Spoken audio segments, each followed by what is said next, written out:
I'm going to show you how to use serpentine tape to create a drapery panel like this. This is a very clean, modern look. It kind of gives you the look of a grommet panel or a ripple fold style panel, but it's much easier to make and you don't have to buy as much hardware and components, so it costs less to make as well. To use the serpentine tape, you're going to roll off the tape, order more than you need or purchase more than you need, about 10 inches longer than the finished width of your drapery panel. On your drapery panel, you're going to double fold a 4-inch hem in the top of the panel, fold that in and iron it. And you don't have to sew it at this point. Just lay that out on your work surface.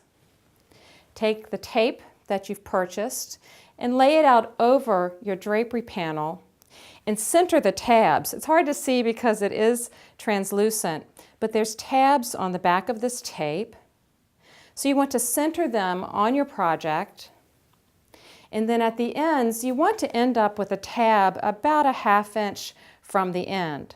So on your project, if the tab ends up too far past the end, just tuck in the excess between the tabs and pin that onto your heading. Or you can pre-plan, lay out your tape and measure it, and then make your panel to fit the tape.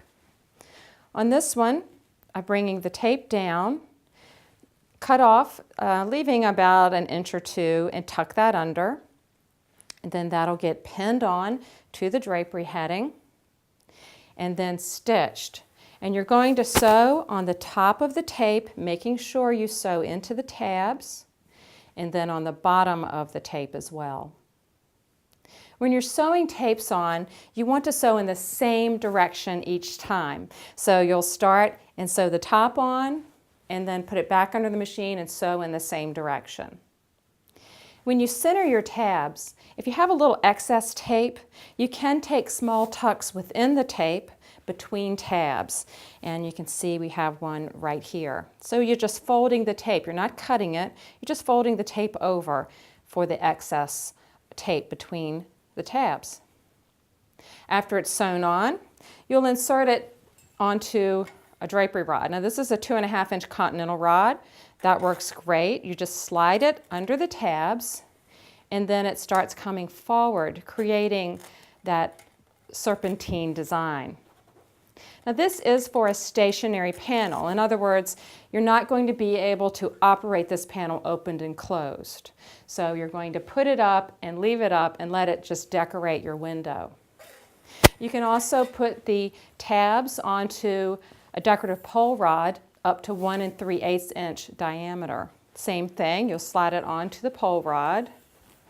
But you do want to plan to have a short pole rod and put another finial on the end so that the tabs don't slide around on the rod. So you'll actually use a short rod on either side of your window.